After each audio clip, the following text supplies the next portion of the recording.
Good morning, everybody. It's your boy Al. Happy Wednesday. Um, I been out for a little minute, a week or so, but I hope everybody's doing good. I wanted to address real quick this Michael Todd situation, or as I call him, the pastor of Pee Wee's Playhouse. I like to playfully call him that because I always got a lot of props and toys. Anybody who may have just aged myself for Pee Wee's Playhouse, but has a lot of toys and that pastor of the Transformational Church. Guy who has some pretty good stuff to say, but has come under fire for his crazy faith, for not being necessarily theologically sound or having a lot of theological depth. Uses a lot of props and stuff to get his point across. But he came under fire for doing a visual demonstration where he rubbed spit in a churchgoer's face. And apologized for it, but there was so much, not so much, I don't make too big of a deal of it, but it is something there that I think when it comes to Michael Todd and when it comes to a lot of modern pastors, you have to be careful of and you have to watch out for.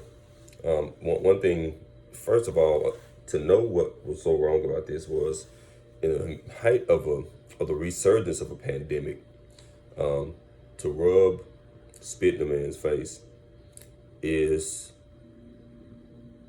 dangerous. It's just unsanitary and it's nasty. Like, who does that?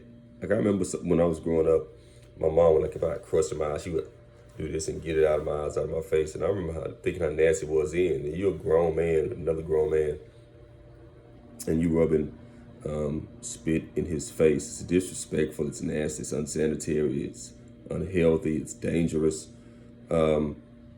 It's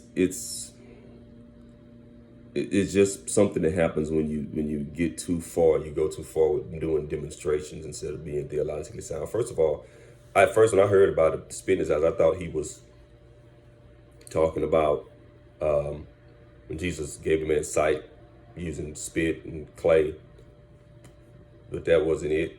So really, the demonstration had nothing to do with what he was talking about.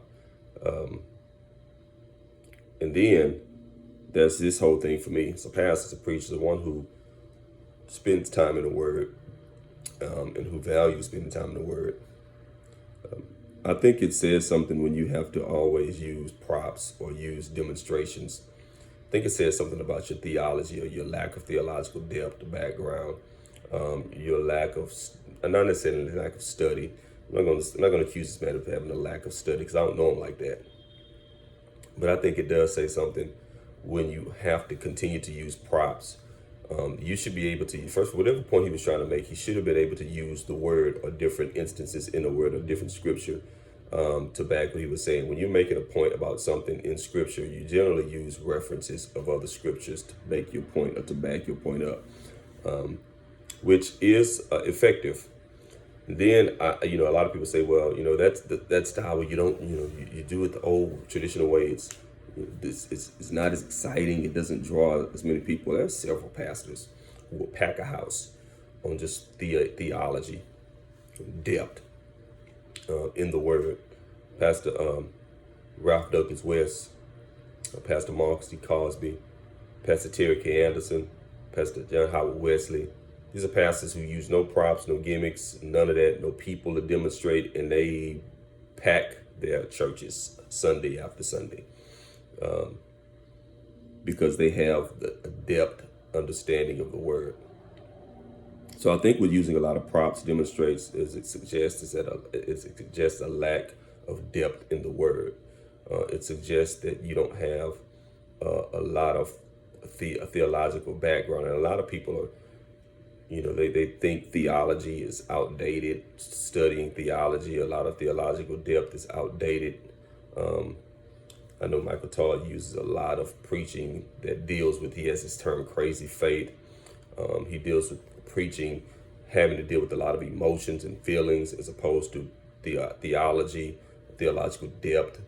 And he's a preacher like that. And I think one of the things of preaching that deals with a lot of emotion and lack of theological depth is you have to go these routes to continue to keep people's attention. So people like Howard John Wesley can get so deep in the word that within itself keeps your attention. People like Pastor Terry K. Anderson, they get so deep in the word that within itself keeps your attention. The late Pastor Stephen Darby, God rest his soul, gets so deep in the word that within itself keeps your attention. Pastor G. Craig Lewis, keep so deep in the word keeps your attention. And so for a lot of people, it shows a lack of, for myself, it shows a lack of theological depth. It shows a lack of spending time, not necessarily, not a lack of spending time in the word, but spending time on things that go along with spending time in the word. Concordance, background study, history, deep in the text, the history of the text, commentaries on the text. It shows a lack of utilization of those tools, because using those tools bring you to a point where you don't have to use a lot of props, use a lot of demonstrations where you wipe spit in people's face. You can make your point, use the scripture, use references with the scripture, and stuns and startle people. And I think also what it shows, this kind of stuff shows, it shows that your crowd, where you are, with the lack of theological depth, your crowd, your congregation is right there with you. When you can continue to pack house, Michael Todd has like, I don't know, 1.7 million subscribers to his YouTube channel. And I'm not down in anybody. I don't want to try to encourage to take food from anybody's mouth and stop following people and this or that. But when you have that many followers with that lack of theological depth, it tells you that there are a lot of people who own that page in that same place with you. And there are a lot of people who lack theological depth and who really don't think that it's valuable. I did a video on the passing of the late, great Stephen Darby. This is my highest watched YouTube video to date. And it's my highest watched YouTube video to date because it just supplies and shows and gives evidence. And it is within itself evidence that you can captivate people with just depth of the word. You can captivate people with just your knowledge and depth on studying the word and bringing it out alone in a way that keeps your attention.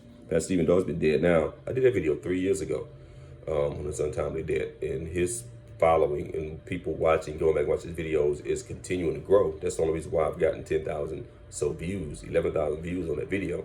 Is because people have continued to be captivated by a man who passed away 3 years ago, who uses just the Bible and what he studies, his resources, and studied when he was here, his resources. I'm not gonna go crazy on this Michael Todd situation, but I do think that he needs to check and be sure that this prop thing doesn't go too far, and spend more time bringing up theology, like his whole thing, crazy faith, saying that if you don't have a certain level of faith, you're poor, or you're in the same place because you don't have a certain level of crazy faith. There's no theological backing to that. So there's a lot of things that he say that are just emotional, that just fly by night, that go with the times, and people like that, So, but this thing where he rubbed the spit in his mouth, he apologized for it, but I think it just goes to show you what can happen when you spend too much time trying to impress people with your props and your demonstrations, as opposed to just getting really, really, really deep in the word. And I'll tell you something. I named some preachers earlier. I hope you got that names down. Pastor Marcus D. Cosby, Pastor Ralph Douglas West, Pastor Terry Anderson, Pastor John Howard Wesley, the late Stephen Darby, G. Craig Lewis. These are pastors and preachers who pack the house. They get lots of views by just being in that word. And that for all the people who think that crowds like Michael Todd's crowds are growing, those crowds are people who just want that theology and that depth in that word. Those crowds are growing as well. And so be encouraged if you like that kind of preaching that just get deep in the word. Don't be too put off by people like Michael Todd and spend too much energy in dissing him for what he does, because the preachers who have the theology and who have the word, they're out there, and just stick to them if you can.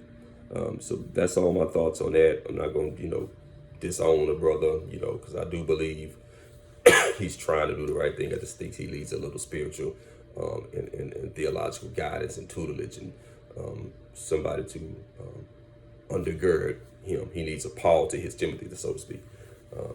But I hope the brother gets it right. I hope he learns from this. I hope he learns to just maybe simplify it, just get in that word and get more deep, and that'll draw the crowd too. So that's all I got on it. I hope you guys have a good day. Don't forget to click the like, subscribe, notification bell. If you agree with me, put it in the comments. We can chop it up. If you don't, let me know why. And y'all have a good day. Peace. It's your boy Al. Holla at you.